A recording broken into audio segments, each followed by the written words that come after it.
काल supreme कोर्टाकडनं Electral bond जो आहे तो असंविधानिक ठरवण्यात आला आणि त्यानंतर आज काँग्रेस पक्षाची खाती जी आहेत बँक खाती ती इन्कम टॅक्स डिपार्टमेंटकडनं गोठवण्यात आली आणि तब्बल 210 कोटींचा दंड जो आहे तो इन्कम टॅक्स डिपार्टमेंटकडनं अर्थात आयकर विभागाकडून काँग्रेस पक्षाला ठोठावण्यात आलेला आहे। या संदर्भात बोलण्याकरता आपल्यासोबत माजी मंत्री नसीम खान सर आहेत। नसीम खान सर, हा निर्णय अत्यंत धक्कादायक आहे। तब्बल 210 कोटी आता काँग्रेसला भरावे लागणार, आयकर विभागाने हा संपूर्ण दंड ठोठावला।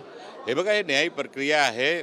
काँग्रेस पक्ष ह्याच्या उत्तर निश्चित वेळी आणि वेळोवेळेवर नियमाप्रमाणे जो कायदा आहे देशाच्या त्या कायद्याप्रमाणे देणार आहे।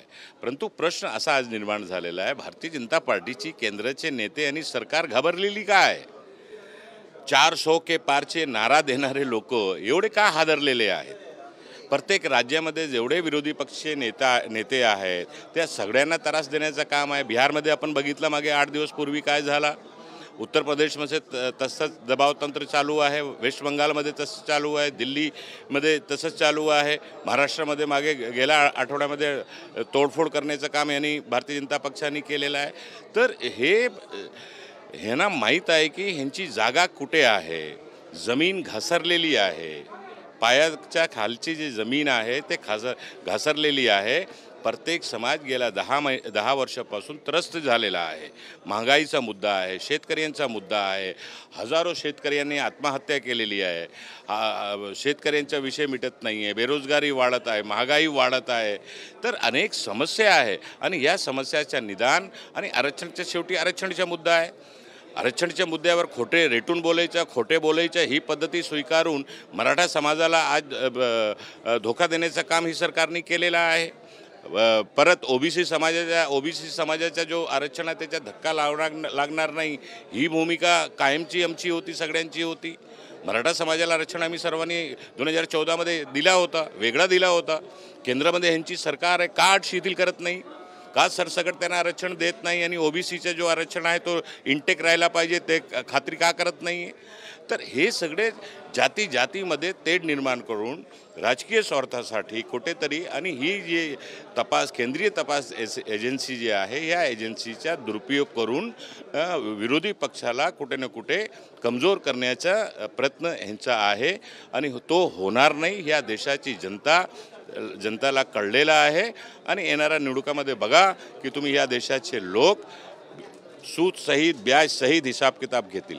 खरं तर 2 दिवसीय तुमचं काँग्रेसचं शिबिर जे आहे ते आता लोणावळ्यात भरलेलं आपल्याला पाहायला मिळत आहे। राज्यसभेच्या 6 जागांसाठी महाराष्ट्रात निवडणूक होती आणि आता ती निवडणूक जी आहे ती बिनविरोध होते। तुमच्याकडनं चंद्रकांत हंडोरे हे उमेदवार दिले गेलेले होते आणि काँग्रेसची मतं ह्या राज्यसभेच्या निवडणुकीत सातत्याने फुटणार असं सांगण्यात येत होतं, आमदार फुटतील। परंतु आता ही निवडणूकच बिनविरोध होते आणि आता तुमचं 2 दिवसीय शिबिर होतं।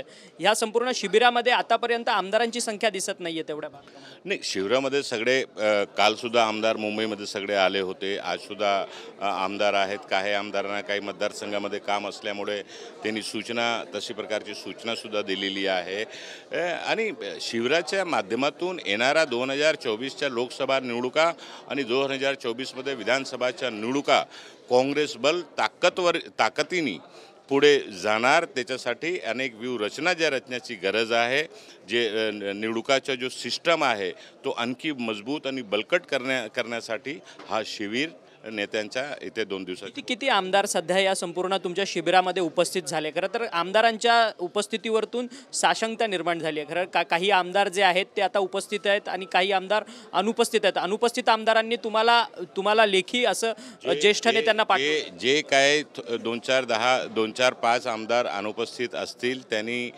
प्रांत अध्यक्षांना आणि CLP नेत्यांना, विधिमंडळाच्या नेत्यांना सूचना दिलेली आहे, पूर्वी सूचना दिलेली आहे। तशी काही आकडेवारी किती आमदार नाही, आकडेवारी आहेत, मॅक्सिमम आहेत, सगळे पदाधिकारी आहेत आणि आमदार सुद्धा आहे आणि नेते सुद्धा आहेत। खरं तर धन्यवाद, तुम्ही आमच्याशी बातचीत केली। हे होते माजी मंत्री आणि माजी आमदार नसीम खान, काँग्रेसचे नेते आहेत। जवळपास 2 दिवसाचं हे काँग्रेसचं शिबिर लोणावळ्यामध्ये होत आहे आणि या संपूर्ण शिबिरामध्ये बहुसंख्य आमदार जे आहेत ते सहभागी झाले असल्याचा दावा जो आहे तो माजी मंत्री आणि काँग्रेसचे ज्येष्ठ नेते नसीम खान यांनी आपल्याशी बोलताना केलेला आहे। व्हिडिओ न्यूज मनीष विचारेसह अक्षय मंगणी, TV9 मराठी, लोणावळा।